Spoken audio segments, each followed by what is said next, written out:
Hai Gigabers, kembali lagi di Giga bersama Anggi dan Hingga.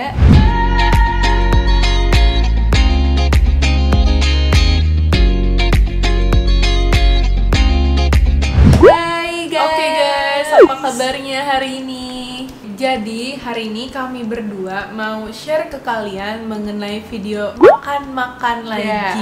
Tapi bukan makan-makan mukbang atau gitu-gitu ya guys. Sebelum itu buat teman-teman yang belum nonton video kita mengenai makanan olahan, kalian boleh nonton langsung di sini atau di sini atau di sini. Yes, bener banget karena video kita yang hari ini tuh ada hubungannya ya sama makanan olahan yang kemarin kita bahas. Jadi hari ini kami berdua mau share ke kalian tentang pentingnya membaca label nutrisi, pentingnya membaca tanggal kadaluarsa dan juga pentingnya sertifikasi BPOM dalam sebuah produk processed foods atau makanan olahan. Jadi guys, kenapa kita berdua mau share mengenai 3 hal itu? Karena kita tuh dulu pas kecil, kita tuh suka banget ya makan makanan tuh yang dijual di supermarket, package food gitu, dan kita selalu asal ambil aja tanpa mementingkan label nutrisi yang ada di belakang si package foodnya. Nah sebenarnya semakin kita besar tuh kita semakin sadar kayak ternyata hal itu penting guys, karena hal tersebut itu mempengaruhi kesehatan kita. Kalau kayak kalian beli satu package food ternyata tuh gulanya ada banyak banget dan melebihi kadar gula harian kalian, kan itu sebenarnya kayak udah harus dikhawatirkan. Jadi oleh karena itu kita berdua mau sharing ke teman-teman biar teman-teman tuh lebih mindful, lebih sadar. Dan juga ini pengalaman juga sih dari kami berdua, karena sekarang ini kami juga lebih mindful dalam memilih sebuah produk di supermarket karena kondisi kesehatan juga, dan lebih aware aja sih untuk masa depan juga kan guys. Kesehatan itu adalah investasi, jangan lupa ya. Kesehatan itu mahal guys. Ya ini juga merupakan satu dari banyak hal yang aku pelajari di consumer goods industry. Jadi buat teman-teman nanti yang abis nonton video ini mungkin jadi penasaran masuk ke consumer goods industry, ayo masuk aja guys. Langsung bisa kontak Anggi. Nggak deh. Oke, kalau gitu langsung ke videonya. Oke, kita mulai dari yang pertama, yaitu adalah label nutrisi. Jadi, label nutrisi itu adalah informasi kandungan nutrisi yang ada di dalam makanan tersebut. Lalu tujuannya itu apa? Secara regulasi, kalau di makanan mass product atau package food itu memang diwajibkan teman-teman untuk menaruh label nutrisi di belakang makanannya. Dan label nutrisi itu untuk memudahkan si konsumen biar dia tuh tahu sebenarnya apa sih yang ada di dalam makanan tersebut, nutrisi-nutrisi apa aja gitu. Dan ini tuh juga bermanfaat banget buat temen-temen yang punya kondisi medis tertentu, jadinya bisa lebih menjaga, lebih menghindari, dan juga bisa membatasi asupan kalori. Jadi sekarang aku mau ngasih tau ke kalian mengenai jumlah persajian. Jumlah persajian itu maksudnya adalah, jadi kalau kalian baca di label nutrisi nih di balik package foodnya, itu biasanya ada tulisan jumlah persajian. Maksudnya setiap satu kemasan package food itu bisa untuk kayak beberapa kali sajian, atau mungkin mudahnya adalah kayak berapa kali makan gitu. Di sini contohnya adalah jumlah persajiannya adalah 7, berarti satu kemasan tersebut bisa untuk 7 kali makan. Kurang lebih itu. Dan uniknya lagi adalah biasanya package food itu mereka ngasih tahu di label nutrisinya mengenai gizi-gizinya adalah untuk 1 kali persajian. Jadi kayak kalau misalnya dulu aku belum tahu, kayak misalnya aku baca kalori nih, terus habis itu ternyata kalorinya 100 kalori di package food itu, dan aku happy aja kayak demi apa aku makan, misalkan makan coklat 100 kalori aja, padahal itu 100 kalori adalah untuk 1 kali sajian, bukan jadi 1 tuh, kemasan. Iya, jadi tuh gini, jumlah takaran tuh ada 7. Terus cerita kalorinya tuh 100. Nah 100 itu tuh buat 1 dari 7 itu kan, bukan 7 takaran itu sama dengan 100 kalori gitu. Dulu tuh aku sempet ketuker guys, jadi tuh dulu aku kira 100 kalori itu untuk 7 takaran, jadi kayak 7-7-nya tuh 100 kalori, ternyata bukan. Aku juga kayak gitu sih. Nanti kita langsung masuk ke yang bagian kalori ya. Kalori total ini sebenarnya ada juga namanya kalori total sama ada kalori lemak. Mungkin kalau kalian bisa lihat gambar di sini, untuk kalori totalnya itu dia ada 80 kalori, dan untuk kalori lemaknya dia ada 45 kalori. Dan 80 dan 45 itu hanyalah, inget ya guys, untuk 1 kali sajian aja. Jadi kalau kalian misalkan makan chips nih, makan chips dan kalorinya 80 sama kalori lemaknya 45. Jadi kalian makan 2 chips, 2 pieces, itu berarti dikali 2, 80 kali 2 ditambah 45 dikali 2, which is totalnya jadi 250 kalori untuk 2 chips itu. Oh my god, 200 kalori tuh, 200 lebih kalori itu sama aja kayak setengah mangkok strawberry kali ya, atau satu mangkok strawberry. Oh my god. Dan seru banget sih. ya, menarik. Jadi kita jadi lebih aware juga ya pas lagi baca-baca label nutrisinya. Iya, menarik banget sih teman-teman. Angka kecukupan gizi itu apa sih? Jadi angka kecukupan gizi adalah gizi rata-rata yang harus dikonsumsi oleh setiap individual manusia setiap harinya. Dan gizi itu kan bisa aja kayak vitamin, protein, karbohidrat, dan lain-lain. Dan biasanya kalau misalkan di package food itu, mereka mempresentasikan AKG-nya dengan satuan percentage, dan biasanya tuh mereka udah ngasih tahu misalkan kayak kalori gitu 8%, berarti udah 8% mereka kontribusikan untuk kecukupan gizi manusia setiap harinya. Dan setahu aku kalau misalkan di Indonesia sesuai dengan Permenkes 2020, AKG orang Indonesia itu rata-rata di 2100 kcal tiap harinya. Jadi nanti kalau teman-teman baca bisa di sini di sini ada disclaimer kecil di bawahnya tuh mereka ngasih tahu kayak udah kontribusi sesuai dengan kecukupan gizi manusia misalkan 2100 gitu atau 2150. Terus aku mau nanya, kalau disclaimer itu yang di bawah itu tuh untuk satu whole package food atau untuk persajian aja? Itu balik lagi ke yang awal, untuk persajian, guys. Jadi ingat ya guys, pokoknya label nutrisi yang ada di belakang package food itu semua presentasenya itu tuh hanya untuk persajian, bukan untuk the whole package food gitu. Dan juga nextnya yaitu adalah itu gula natrium itu juga sama, mereka itu mempresentasikan angkanya untuk satu kali sajian aja. Jadi bukan semuanya satu kali sajian. Berarti kalau gula ceritanya untuk persajian itu ada 2%, kalau satu package itu ada 7 sajian, berarti 14%. Iya, 14%. Amazing.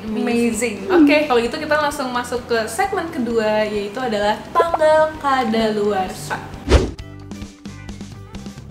Oke teman-teman, tadi yang pertama kita udah bahas mengenai label nutrisi. Sekarang kita masuk yang kedua, yaitu adalah tanggal kadaluarsa. Nah, selain tanggal kadaluarsa tuh sebenarnya ada istilah lain, yaitu ada sell by date dan juga best before. Jadi sell by date adalah tanggal dimana si produk ini tuh harus dibeli oleh konsumen. Contoh sell by date-nya tanggal 14 Februari. Jadi sebisa mungkin tuh si konsumen membeli produk ini tuh sebelum tanggal 14 Februari, atau enggak nanti kualitasnya jadi turun. Dan biasanya juga kalau dari toko-toko tuh kalau misalkan dia udah lihat sell by date-nya misalkan 14 Februari. Nah, kalau udah 15 Februari biasanya emang produknya udah ditarik lagi sih sama tokonya. Jadi mau memberikan the best quality untuk konsumen. Bener banget. Tapi kalau sebelum 14 Februari, misalkan 10 Februari ini ternyata masih ada produk-produk yang nggak dijual, apakah nanti mereka akan diberikan diskon atau tergantung kebijakan si? Nah, itu good question banget. Itu biasanya kalau sepengalaman aku ya, itu tergantung lagi sama tiap tokonya masing-masing. Jadi ada juga yang dikasih diskon biar cepat laku kan, atau ada juga yang emang beberapa tuh udah ditarik lagi dari toko karena takut nggak kejual. Lalu selanjutnya adalah best before. Nah, si best before ini adalah tanggal dimana si produk ini lebih baik dikonsumsi sebelum si tanggal best before. Jadi contoh best before-nya tanggal 14 Februari. Alangkah baiknya kalau teman-teman memakan atau meminum si produk ini tuh sebelum tanggal 14 Februari, atau enggak kualitasnya nanti turun ya.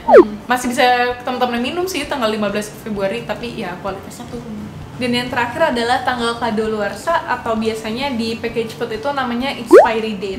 Jadi kalau untuk expiry date ini tanggal dimana sebuah produsen tuh memberikan di package foodnya batas waktu maksimal gitu untuk produk ini dikonsumsi. Jadi kalau misalkan tanggal 14 Februari expiry date-nya, ya udah itu adalah batas waktu maksimal untuk dikonsumsi sama konsumen. Oke, aku ada pertanyaan lagi. Banyak kan orang-orang tuh yang suka bilang kalau tanggal kadaluarsanya 14 Februari. Tapi mereka tuh kayak masih minum tanggal 15 Februari masih diminum gitu. Karena menurut mereka rasanya tuh masih enak. Jadi tanggal 15-nya masih diminum. Kalau kayak gitu emang boleh ya? Kalau lewat tanggal kadaluarsa? Itu good question juga, karena to be honest dulu tuh pas aku belum tahu gini-gini aku juga kayak aduh sayang banget nih kayak cuman lewat satu hari doang. Apalagi pas dulu kita masih anak kuliahan, anak rantau kan. anak rantau.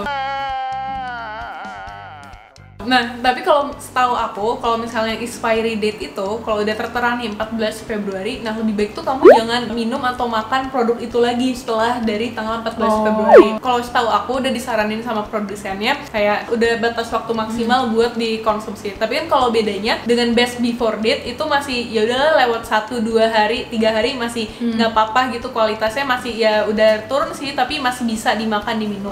Tapi kalau expiry date tuh udah nggak boleh. Kayak jangan sama sekali. Dan biasanya tuh ada jamnya juga ya kadang. Ada jamnya, ada jamnya kayak expiry date cerita tanggal 14 Februari, terus jamnya jam 11 malam. Ini kenapa tanggal 14 Februari melulu ya? Ingatnya Valentine.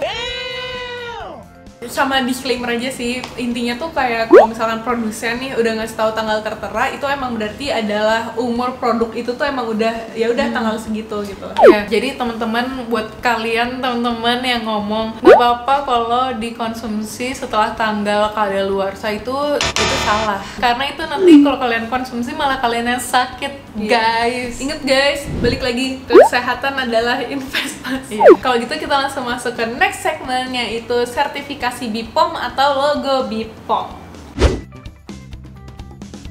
Oke, jadi kita masuk ke yang ketiga adalah sertifikasi BPOM atau logo BPOM. Jadi BPOM itu kepanjangannya adalah Badan Pengawas Obat dan Makanan. Dan tugas mereka itu adalah sebuah lembaga yang mengawasi peredaran obat-obatan atau makanan di Indonesia. Bukan cuma obat-obatan atau makanan aja sih. Bahkan mostly tuh semua produk tuh ada cap BPOM-nya ya. Kayak bahkan ada lotion itu juga ada yang udah sertifikasi BPOM. Nah, sebenarnya pentingnya sebuah produk ada sertifikasi atau logo BPOM itu apa sih sebenarnya pentingnya? Jadi kalau BPOM itu setahu aku mereka istilahnya udah scanning lah, udah scanning, udah nyaring produk-produk yang menurut mereka dan lembaga tersebut itu udah aman secara mutunya, terus juga khasiatnya itu juga udah terbukti sesuai dengan yang tertera di package food tersebut. Jadi intinya kayak udah aman lah buat kita konsumsi. Kualitasnya udah oke ya? Iya, kualitasnya udah oke. Bahan-bahan yang ada di dalam kandungan package food tersebut tuh juga udah aman lah intinya. Sekarang gimana caranya kita bisa cek suatu keaslian sertifikasi BPOM dalam package food tersebut? Caranya sebenarnya gampang banget guys. Kalau misalkan kalian beli produk nih di supermarket, kalian tuh suka lihat kan ada kayak nomor BPOM di bawah package foodnya tersebut. Biasanya kayak nomornya tuh panjang, dan itu kalian masukin aja ke dalam situs resminya si BPOM dan kalian ya udah kalian ketik aja nomornya di sana. Nanti kayak akan keluar kayak kalau misalkan kasih tahu nih kalau misalkan produk ini tuh beneran udah sertifikasi BPOM. Atau cara yang kedua adalah kalian bisa ngecek dari QR code yang ada di balik produk itu. Biasanya suka ada QR code kecil, dan itu kamu scan aja, terus kayak udah nanti keluar. Aku ada pertanyaan lagi. Apakah sebuah contoh nih ya? Contoh adalah produk biskuit. Ini dua-duanya ada dua produk nih. Produk biskuitnya sama dari brand yang sama, tapi ya maksudnya ini dua hal yang sama. Apakah nomor BPOM-nya sama atau enggak? Nah, kalau untuk nomor BPOM itu setahu aku tiap varian beda-beda. Tiap varian. Jadi kalau contoh ini rasa coklat, ini rasa coklat, diproduksinya di tanggal yang sama, jam yang sama. Pokoknya semua itu sama persis lah, kayak kembar gitu ya. Iya, apakah nomor BPOM-nya masih sama? Kalau coklat sama coklat? Iya, sama ya? Tapi kalau misalkan satu coklat, satu strawberry, satu keju, itu setahu aku beda-beda nomor. Gitu guys. Ini pengetahuan baru juga nih. Oke guys, jadi sekian dulu video dari kami berdua. Semoga kalian bisa mendapatkan ilmu baru dan juga bisa lebih mindful ya dalam nanti mungkin memilih produk yang akan kalian konsumsi setiap hari. Bener banget. Jadi jangan lupa tulis kolom komen di bawah video apa lagi yang pengen kita berlobain buat kalian, dan juga jangan lupa like, comment, dan subscribe. Jadi segini dulu video dari kita. Dadah. Bye. Sampai ketemu di video selanjutnya.